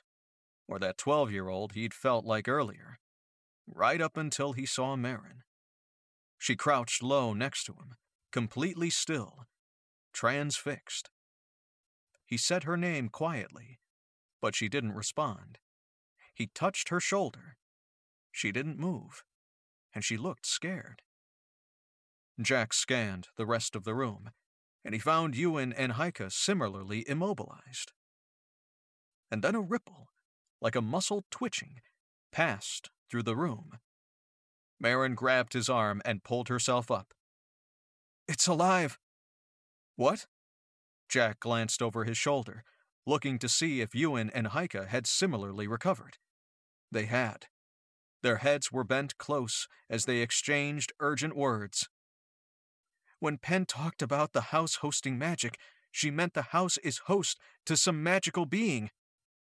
Well, shit. Jack looked at the gun in his hand and then holstered it. Hell of a lot of good a gun would do. Chapter 8. Heike felt a pulse. Ewan's voice sounded harsh in the sudden quiet of the living room. Yes, a pulse. An artery runs along there. Heike pointed to the right of the mantel, where she'd touched the wall earlier. It felt like a point of attachment. Wards are simply magic connected to physical objects, yes? I thought this line of magic was a place where the magic connected to the physical structure of the house. But it was more like an artery sending magic out into the structure. Ewan's gaze focused on the mantel, and Jack thought he saw a hint of green in the depths of the dragon's eyes. A crawling sensation made the hairs stand up on the back of Jack's neck. This cozy little nest of a house got weirder by the minute. A living house, a trembling house, a house with magic literally pulsing through its body. Jack couldn't reconcile that with the home that he saw around him. We need to leave, unless there's a good reason we're having this conversation inside the belly of the beast. He didn't wait for them to answer. Jack walked out the front door. Once in the front yard, the tightness in his chest and the crawling sensation running along his skin stopped, and his brain started to work again. Bob hadn't seemed certain what they were doing was safe, but he also hadn't warned them that they were about to do something terrible. Marin, Heike, and Ewan were close on his heels. Addressing his question to the two people who had the ability to communicate directly with Bob, Jack asked Ewan and Marin, "Did either of you get any hint from Bob that the house might bite back if poked? More importantly, that the thing is actually alive?" Ark and Sonny are known for their brevity, and he did say the mantle was the heart of the house. Marin sounded a little more flippant than the situation called for, but as easily as he could spot her pale face in the dark, he couldn't pick out enough detail to read her expression. So what you're saying is that hindsight is 20/20, but we didn't get a clear warning. Jack tried to keep the irritation out of his voice, but it was a half-ass effort. He was tired. If I'd received a clear warning from Bob, Ewan said, we wouldn't have proceeded. But speaking with an Arcan Sonny is muddled. There's room for interpretation. And error, Marin said. Heike sighed. I should have realized. But all of that energy masked the biorhythms. When I touched on the artery, I should have seen. No offense, but I don't think you're the only one who's feeling like an ass. We all feel like grade A idiots for missing the obvious. Jack rubbed his neck. I keep looking at it thinking it's going to look back with big glowing eyes. What are the chances it understands language? Slim, Ewan said. I have to find some other way to communicate with it. Bob saw more than us, as I'd hoped, but I doubt there was any substantial communication between him and the creature inhabiting the house. Marin and Jack locked eyes. They said in unison, Kaiserman. Your client, yes. He might be the key. But fair warning, Ewan said. IPPC didn't find anything noteworthy in his background. If he has a magical talent, it's well hidden. Probably even from himself. The man couldn't be more average. Marin pulled the Range Rover keys from her pocket. We have an appointment with him tomorrow, or today, rather, at 10. Unless we're worried about leaving the house unsupervised? No. Ewan opened the passenger door for Heike. We've got a confirmed late check-in with our hotel, so we're set for tonight. Let's reconvene after we've all had some sleep, after your meeting. Marin's step faltered. She quickly recovered and opened the driver's door. I'll give you guys a ring afterward. On the way home, Jack expected some acknowledgement of how Marin's family dynamic had played into the events, or an explanation of her stepmother's presence, or something about why her dad was ditching their client meeting tomorrow. Nothing. As Marin pulled in front of the shop, where Jack's car was still parked, he finally asked, You want to tell me anything? She stared straight ahead. You want to give me that partnership agreement? Jack pulled out his phone and tapped the screen a few times. Done. That pulled her out of her funk. She turned to him with a frown. Are you messing with me? No. Check your email. 15% ownership, non-negotiable. We can revisit in a year or two. If they were both still alive and kicking. She turned back to stare down the street. I left to give them some room. No big deal, right? Maybe even kind of nice of me. She seemed to be looking for affirmation, so Jack threw up his hands. Yeah, sure. Newlyweds and all that. I mean, I've never been married, but why not? Well, he flips. Acts like I'm incapable of doing even the most basic things. Find a place to live, get a job, and don't get me started on the cooking. She sent a glare his way that he was glad not to have earned. Cooking? I mean, how hard can it be? Like I'm going to starve. You eat a lot. It was an unsolicited comment, and he had no clue why he said it. Just tired, probably. Her narrowed eyes lit with a green fire. I'm a dragon. I don't eat a lot for a dragon. And who are you to talk? What are you saying? Jack glanced down at his midsection. I run. And the bigger issue is dragons don't do well outside the clan. So I hear, though I can't say I see any evidence of that. I'm doing fine. Maybe it was a little rough at first, but I'm good, right? He nodded. Jack had forgotten, but she'd said before that the clan stuck together. I don't get what the issue is now, though. Whatever he said in the past, Ewan seems cool with your choices now. I mean, he hired us for a job. Jack would keel over in shock if his sister, or God forbid his mother, hired him for a gig. That's damned supportive. Marin just shook her head like he'd lost all his sense. Says you. He's totally checking up on me. You need some perspective. He hired us for that book retrieval job, directly. He could have had Harrington call. That's what usually happens. Jack held up a hand. No, hold on a minute. Then he left us to it. He let the no-talent human and his daughter retrieve a valuable book. That's trust. She scrunched up her nose. But he came this time. Are you kidding me? We asked for help. Jack couldn't help but lose his patience. This was ridiculous. She sounded like a teenager, or what he imagined teenagers sounded like. You're normally so reasonable. Take a step back and look at this without all of your weird family baggage. I think he's trying. Hell, I wish my family was half as supportive. Marin crossed her arms. You really think so?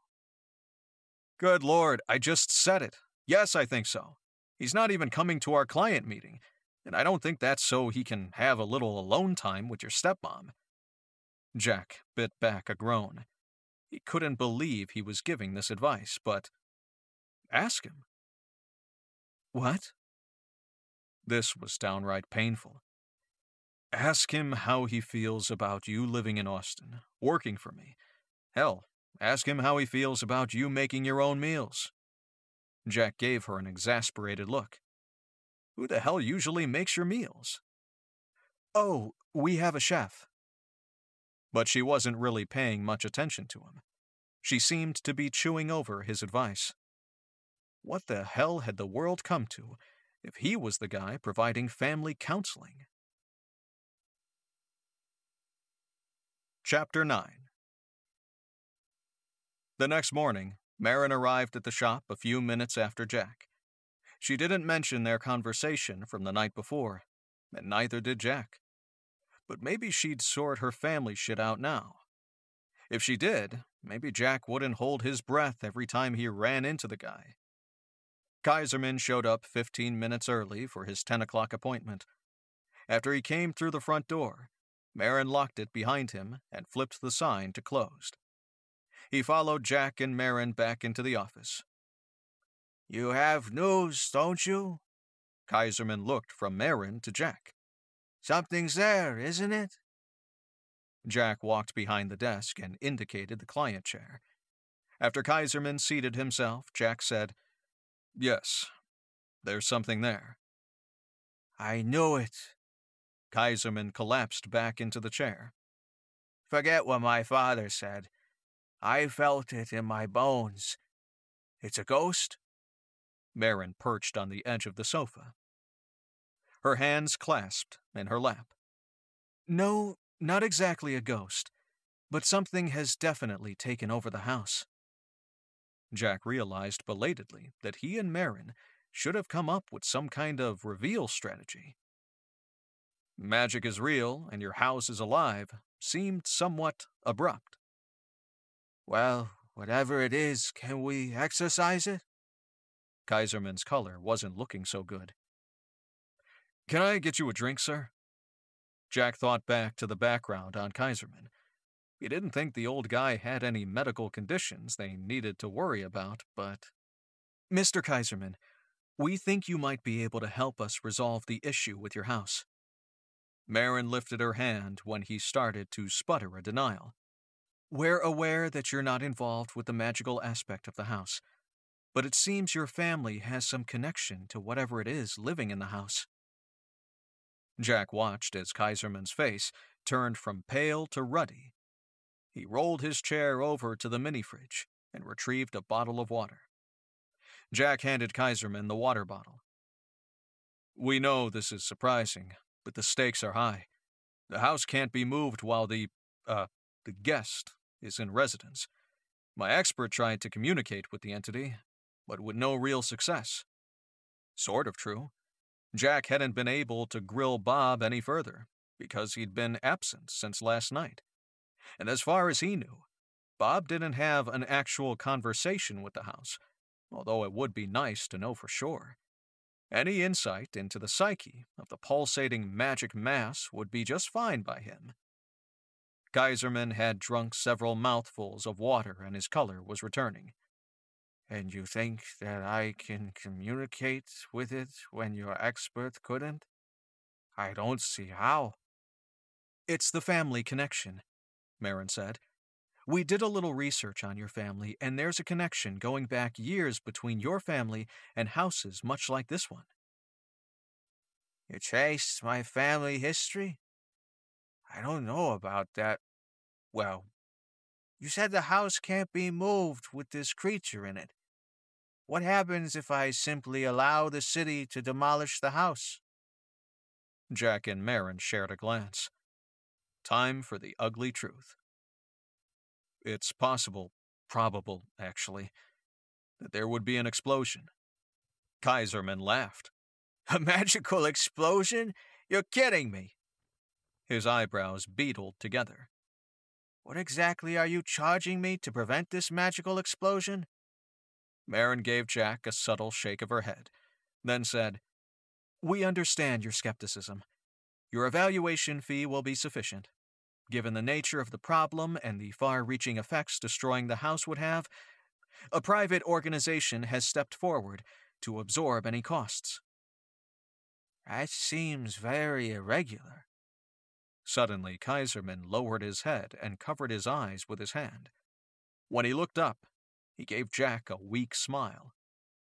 Ridiculous. We're talking about magic. It's not like I can get a second opinion. And I know, in my bones I know, there's something not right about that house. Marin wrinkled her nose. In a quiet voice, she said, "If it makes you feel any better, there's solid evidence to suggest your house is a refuge of sorts, that the inhabitant might have a fundamentally benevolent purpose. It probably played a part in keeping someone safe from a truly terrible magical event." A rather generous interpretation of the minimal facts thus far gathered, but Jack wasn't shy of a little spin, and he nodded agreeably. Well, if the thing is so benevolent, it would be neighborly of it not to blast the neighbors before they have a chance to clear out. Kaiserman pulled a handkerchief from his pocket and blew his nose. Jack debated correcting Kaiserman's perception of the size of the blast, but what was the point? It wouldn't go that far. After all the pallor and stress and sneezing, Jack wasn't sure Kaiserman was up to a confrontation with his living house. Kaiserman's features hardened. So how do I talk to this creature? Or maybe that was the real question. Chapter 10. After deftly avoiding the how question that Kaiserman had posed, Jack and Marin made arrangements to meet him at the house at 2 o'clock that afternoon. That gave Kaiserman time to prepare himself to enter the house, something he was clearly reluctant to do. And it gave Jack and Marin a few hours to dig around for a viable method of communication between a human and a house. Jack wasn't holding his breath. After Kaiserman left, he and Marin had bounced around a few ideas. Thus far, no brilliant revelations had been made. "Do you think Penelope might give you some idea?" Jack rolled his chair back and propped his feet on his desk. "We have a very specific kind of friendship, one that does not include me picking her brain." Marin stretched out on the couch with her hands behind her head. "I doubt she'd know anyway. That's not the type of information that interests her. The story behind a vase or a mirror or a house, sure. Besides, she's not currently available. She's off on one of her treks. She calls them scavenges and can't be reached." Just a thought. Any other ancient, freakishly knowledgeable resources we haven't tapped? As Jack spoke, an image of Joshua flashed through his mind, which was profoundly disturbing. He didn't know what Joshua looked like, because he'd never seen the dragon's physical form. He couldn't, because Joshua's physical form had long ago decayed into dust. And yet he saw a massive black dragon. And he knew it was Joshua. In his innermost self, he simply knew. "Jack?" Jack jerked himself back to the here and the now. A chill went down his spine. He was always here and now. He was no dragon, lost in the past. "Jack!" "What the hell?" "You need to get some more sleep or something. You're off your game." Marin was still lounging on the sofa, but her cell was in her hand. "I'm fine. What were you saying?" "Just that Dad checked in with the IPPC librarian, and they were working on it, but he's not hopeful." Jack shifted his feet off the desk and picked up a pen. Let's consider the possibilities. He tapped the pen on the blotter on his desk, then started to scrawl a few random thoughts. It helps if you say them out loud. Jack looked up from his short list. Yeah, not sure about that. I've got Vulcan mind meld, pictures via telepath, and genetic language. Star Trek? She might not have rolled her eyes, but he could hear the judgment in her tone. Are you kidding me? Star Trek is the answer more times than you'd think. Jack considered his list. Granted, probably not this time, but frequently. And genetic language? So, consider that there is a genetic component to the relationship between the Kaiserman family and the house. Why that family? Why one family? Genetic language, Marin said. If there's a genetic component and the Kaiserman family have some ability that isn't readily recognizable by the rest of the magic community, and that ability lets them communicate on a different level, beyond language. Marin raised an eyebrow. That's usually called telepathy, and dragons have that ability. If the house needs a telepathic connection to communicate, it could easily have reached out to Dad or me. But what if you're tuned in to the wrong frequency? The house is talking, but you're not hearing. Marin sat up. Oh, I never really thought about it, but Bob doesn't exactly come across crystal clear. Maybe we have overlapping but not entirely compatible telepathic communication. But if Kaiserman has some latent ability, wouldn't the house be reaching out to him? Who's to say it hasn't? You saw his reaction when we said something had taken over the house, and he keeps saying that he feels in his bones that something is odd about the house. Well, that's the first question when we meet up. Mr. Kaiserman, have you had secret dealings with the entity that inhabits your house? Jack grunted. I think I can manage a little more subtlety, thanks. Sure. Marin's wide-eyed, unblinking stare said otherwise. We should also talk contingency plan. If Kaiserman can't reach out to the house, or he can't convince it to retreat to the mantle and let us transport it somewhere safely away from civilization, then what? Any chance you and Ewan could disappear the house, magical blob and all, into the in-between place? You took me there to escape a blast. Would the opposite work? My gut says that is a very, very bad idea. But I'll ask Dad. Jack gave the various outcomes some consideration. It's possible we simply walk away from this meeting in a stalemate. A stalemate at this point is a loss. We're running out of time. Jack massaged the point where his shoulder and neck met. It seemed the pinched feeling kept getting worse each day. Communicate with the alien being inhabiting the house. Hope Kaiserman can not only speak its language, but well enough to explain the situation, and pray it doesn't hold the city of Austin hostage. Is it too late to take a vacation?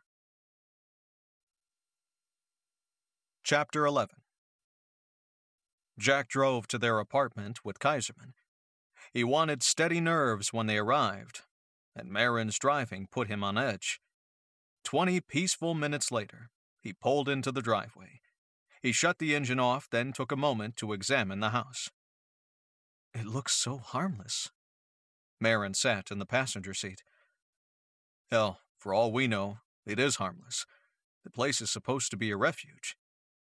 I've been wondering about that. A refuge for whom and from what? Marin asked. In every conflict, there are at least two sides. What's the conflict and who chooses which side receives refuge? Does it matter? Jack asked. They were too far into this mess. It wasn't like they could stop and evaluate the morality of dismantling a strategically important outpost, or a possible haven for an enemy, or an ally. The thought of an Austin post-magical apocalypse made his eye twitch and his neck hurt. And maybe the house doesn't take sides. If its magical signal jammer works indiscriminately, then there are no sides. Switzerland, huh? Let's hope. Marin sighed. It seems such a waste. As rare as these houses are, and the practical applications, which include being co-opted by the Coven of Light, better it's moved far away from a mainstream, well-populated area. Kaiserman drove up in an older silver Prius and parked next to the Range Rover. About that. Marin opened her door. We need the alternate house location from Kaiserman, and we should discuss whether IPPC should assume responsibility for the house. Jack suspected Kaiserman wouldn't let go of his responsibilities so easily. However uneasily they sat with him. Jack exited the car and turned to greet Kaiserman. He stood in front of his car, watching the house. Still gives me the creeps, even after all these years. I can't remember the last time I actually went inside the place. About that. Jack ignored Marin's half-smile. You say the house gives you a strange feeling. Is there anything specific you can point to? Kaiserman shifted uncomfortably. I'm not sure what you mean. Mr. Kaiserman, if there's anything at all, that relates to the house that you haven't told us, now is the time. Marin gave him her best, most engaging smile. When she kept the glowing eyes and teeth under control, she was a very attractive woman. And Kaiserman must have agreed, because he relaxed under the shine of her smile. He gave Marin a rueful look. Nightmares. Not for years, but all of a sudden they've cropped up again. And how are these nightmares tied to the house? Marin asked. Sometimes I'm inside the house, sometimes outside, standing in the driveway, looking at the house. He paused and glanced at the house. Like now. Suddenly Kaiserman stopped, distracted as Ewan and Heike pulled into the driveway. These are your experts? The ones with the organization that's paying for this extermination? Kaiserman seemed relieved to be interrupted, which made Jack all the more curious as to the nature of these dreams. Yes, that's right. As the couple exited the car, Jack said, This is Ewan Campbell and his wife, Heike. Heike and Ewan shook hands with Kaiserman, but deferred to Jack for explanations. Jack figured less was more, and simply said they'd be helping. Mr. Kaiserman was just telling us about some odd dreams centering around the house that he's had over the years. Mr. Kaiserman? Kaiserman shuffled a step back from the group, then another. Jack didn't think the man was acting consciously. Kaiserman started with some hesitation, but then the words flowed. Perhaps he was relieved to finally share the odd visions he'd lived with for so long. Wherever I start, I end up in the living room. The lights pulse on and off, and there's a thrumming vibration coming from the walls. I can almost hear, but not quite, something off in the distance. I feel like I should be able to hear, but I try and I can't. And I have this terrible feeling that I should be doing something. I'm so frustrated. And there's this anger. And then it's dark and I'm lost. Kaiserman blinked several times. That's it. He looked around at the faces of the 4 people who encircled him. What does it mean? Marin and I might have a theory, which Ewan and Heike would be hearing for the first time, since Jack hadn't updated them. We're hoping the house is trying to communicate, just isn't on the right wavelength, or station. I don't want to talk to it, whatever it is. Kaiserman backed another few steps away from the group. Enough with the carrot. Time for the stick. Jack cleared his throat. Mr. Kaiserman, we're expecting a very large explosion should this house be moved with its visitor still in residence. We don't have much of a backup plan at this point. Jack caught the slight tip of Ewan's head. They did have a backup plan, but ignored it for now. So in order to prevent a potentially catastrophic event, we need you to at least try to have a conversation with the house. Kaiserman stood, stunned, in the driveway, Finally, he said, "Aren't you people supposed to be professionals? Why do you need me?" Jack took a breath, about to spout some amazingly persuasive garbage, or not, but was interrupted when Marin touched his shoulder. So he waited as Kaiserman stood in the driveway of the possessed house, eyes darting between the house, the paranormal professionals who couldn't help him, and the street. Jack could guess exactly what the guy was thinking. Face his nightmare, let the pros take care of the mess, or run. At least that gave them a 30% chance. Math didn't actually work that way, but that 30% lie let him stand here in the driveway and wait, rather than pressuring a guy who was already under too much strain. Finally, Kaiserman said, "Yes." His feet remained firmly planted, but at least he'd said the word. Chapter 12. It was Marin who got Kaiserman into the house. After politely waiting for what seemed like several minutes, Marin looped her arm in his and simply walked up the drive. She didn't pause at the porch steps, and since Ewan had the foresight to beat them to the door, it was open when she and Kaiserman arrived. By that time, Kaiserman had acquired a much more purposeful step, and he surprised them all by passing the threshold ahead of Marin. Once he was standing in the living room, Kaiserman said in a small voice, "It's much more cheerful than the dreams." He suddenly seemed old in a way he hadn't before. Jack hadn't caught the nightmare quality of the man's dreams as he'd relayed them. His recounting sounded slightly odd, but nothing about what Kaiserman had described seemed sinister. But Kaiserman's pallor and demeanor expressed exactly how frightening he'd found the dreams. Even now, as he commented on the cheeriness of the room, the man seemed to shrink in on himself. Heike walked from the front door, across the room, to the mantel. Kaiserman tracked her movements until a few feet shy of the fireplace, and then his gaze skittered away. "Mr. Kaiserman?" Heike said, using the German pronunciation. "Sir?" But Kaiserman seemed not to hear. He kept his head averted from the fireplace, as if he couldn't stand to look at it. Ewan moved into his line of sight. "Do you hear something?" No, nothing. I don't hear anything at all." With each pronouncement, Kaiserman's voice rose in volume, and he shook his head with increasing agitation. Ewan approached the man and calmly but firmly placed a hand on his back. "You're not crazy. Whatever it is, we believe you." Kaiserman calmed down a little and then made eye contact with Ewan. "You can hear it too?" "No, but I believe that you do.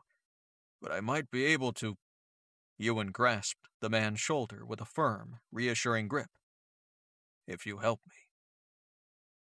Jack poked Marin in the ribs and then whispered into her ear, "Vulcan mind meld. Star Trek is always the answer." "Not remotely the same thing. Telepathy is easier if you're touching," Marin replied in a hushed voice, and then shushed him. Kaiserman's eyes widened. "Okay. What do I do?" "Accept that it's trying to speak to you." When Kaiserman nodded, Ewan said, "And that it doesn't want to hurt you." Kaiserman looked confused. "I'm not sure. I think she's angry." Jack would bet cash that Ewan had gambled. And maybe he'd guessed wrong, but the gamble was a good one. The guy and house were talking. In an even, calming voice, Ewan asked, "Do you know why she's angry?" Kaiserman's eyebrows beetled, and a tear rolled down his cheek. "Not angry. Lonely." Jack had been watching Kaiserman and Ewan so intently that he'd missed Heike. But her movements flashed in the corner of his eye, and he turned to find her at the mantel, running her hands along the wall, much as she had before. Quietly, she said, The magic is surging. Jack nodded. Whatever happened, they'd certainly awoken the thing by bringing Kaiserman here. Mr. Kaiserman! Ewan shook the man's shoulder. Kaiserman's distant gaze sharpened. Yes, I'm here. Can you tell her about the house? That we need to move it? Ewan asked, his hand still on Kaiserman's shoulder, but passive now. Marin inched closer to Heike, moving slowly so as not to startle Kaiserman. She tipped her head at Ewan. Was this the backup plan? Just in case, stay close to Dad. He'll get you out. Marin's dragon voice echoed in Jack's head. Great. That was the escape plan, not the backup plan. So long, Austin. It was nice knowing you. She doesn't understand. Kaiserman's voice was small, swallowed by the dense air. Jack shivered. The change had occurred so slowly that he'd missed it till now. The house was cooler and the air thicker. Tell her that we want to move her and the house, but we need her to be smaller. Jack looked at Ewan. Could he hear what was happening in Kaiserman's head? Ewan said, She needs to pull her magic back, into the hearth, and then we can safely move her. The air became almost unbreathable. Jack's lungs hurt with each pull of breath. The floor rippled, like the shivering skin of a beast. Lights flickered on and off, but it didn't come from the fixtures. The very walls luminesced.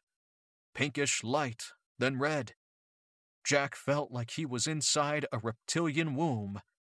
The pulsing beat of a heart, the air thick and moist, a chill to the air.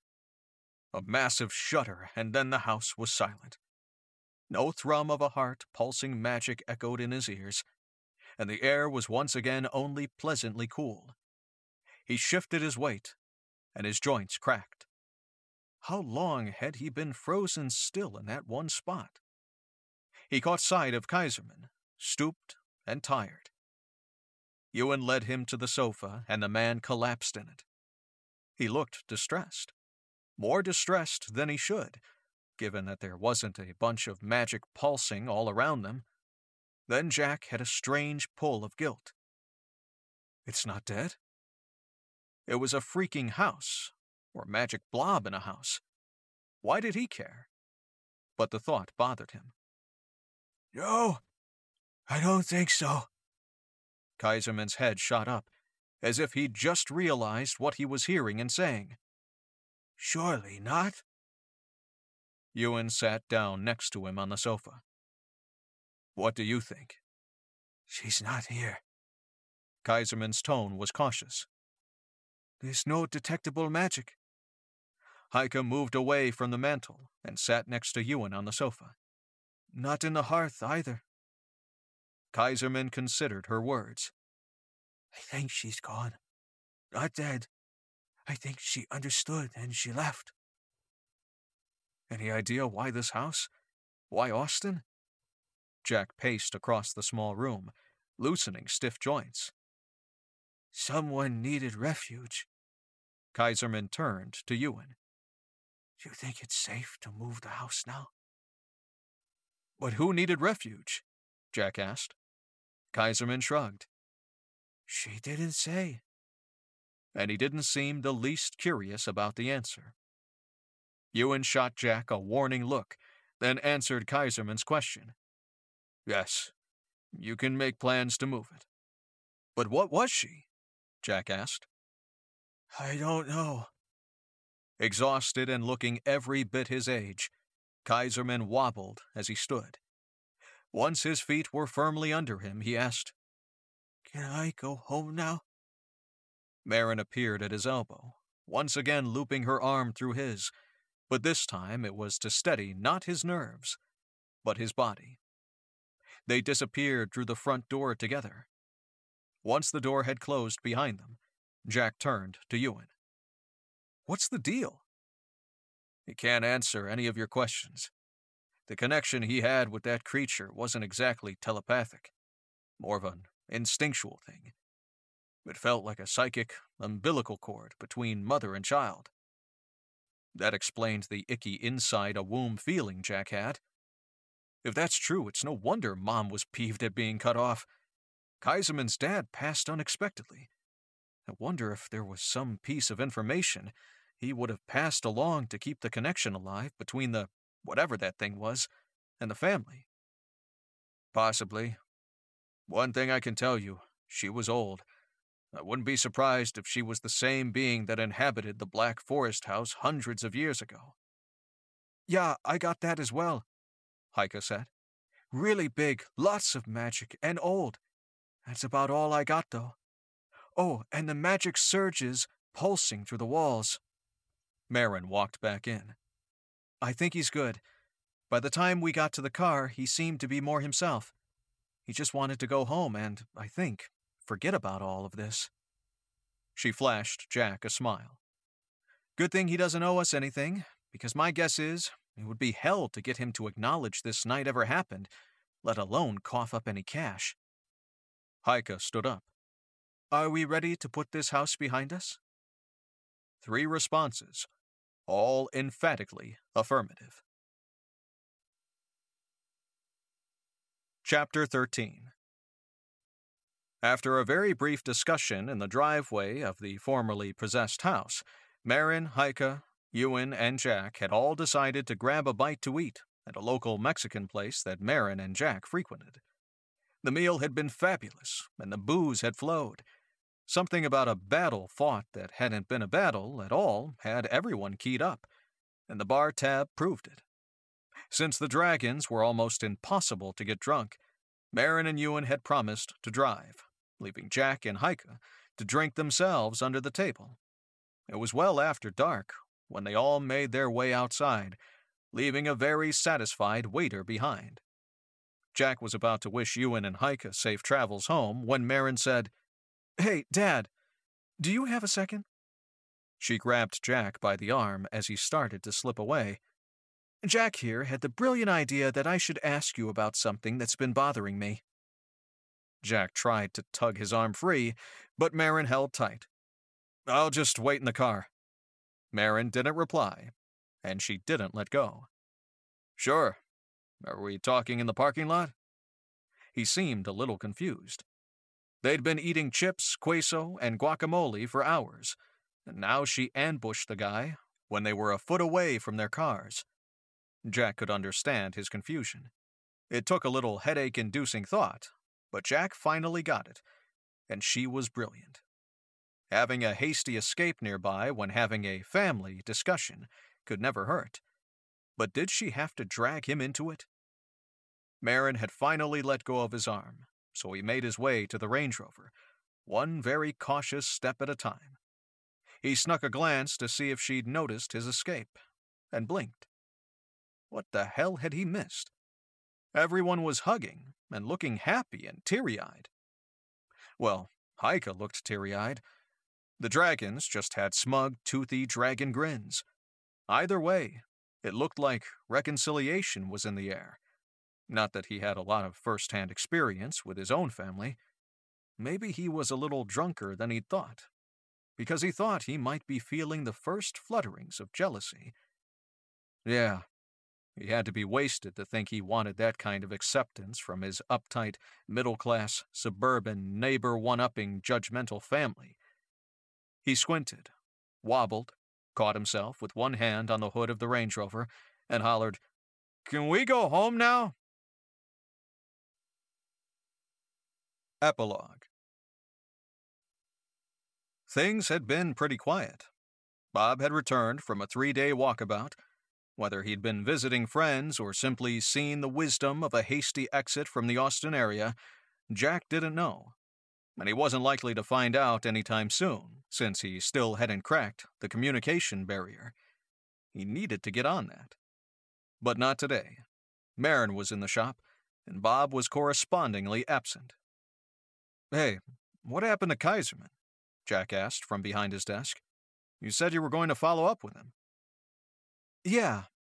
Marin looked up from a dusty pile of newspapers, magazines, and old books, all stacked on the small table that served as their unofficial stock processing area. "Where did you get this stuff?" He slouched in his chair and fiddled with some loose papers. If he looked busy, maybe he could skip processing what had to be mildew-festive newspapers. No clue. Someone might have dropped it off. Kaiserman? Right. He's decided to embrace his retirement fully. He's moving to Belize, which is where I'm moving if you don't start sorting some of the useless stock you bring in. Jack ignored the jib. Belize? Why does that sound so familiar? The bookseller? The one we bribed to keep his mouth shut about the nasty, soul-stealing book? He took the cash and had a party in Belize for about a month. Ah, good thing you keep up with the little details. Jack rolled his chair over to the mini-fridge and pulled out 2 beers. He lifted one in the air. He'd been off booze for a few days after that whole drunken scene with Marin's parents, but he'd fully recovered from his hangover, and all the dust motes floating around were making him thirsty. Sure. Marin took the offered beer. And the book guy did make it back into the country. He's still selling books out of that shabby little shop. I know. I'm just giving you shit. Chris blind copies me on all the assignments you give her. And we didn't bribe him to keep his mouth shut about the book. It was the fire damage you caused trying to catch the book thieves. Yeah, that was a good cover story. Some garbage about cutting-edge tech. Didn't you tell him it was a laser that zapped his store? Jack shrugged. Lasers are cool. What guy doesn't want to believe in lasers? Especially nerdy bookseller guys. Who also sells comics, Marin said. Oh, and Chris doesn't blind copy you on everything. Jack blinked. Was Marin doing research on him? Chris wouldn't. Gotcha. He let it pass, because he'd just realized that there seemed to be convergence happening. Kaiserman picking up and moving so suddenly. Their bookseller who had just happened upon a nasty soul-stealing book and a bizarre cult of money-grubbing murderers. And Belize. You don't think there's something brewing in Belize, do you? Marin downed a quarter of her beer in one long pull. I hear Belize is a nice place to visit. Shit. This has been The Heartbeat in the House, Episode 6, Sporelli Paranormal Investigations. Written by Kate Baray. Narrated by Roberto Scarlato. Copyright 2016 by Catherine G. Cobb. Production copyright 2017 by Catherine G. Cobb.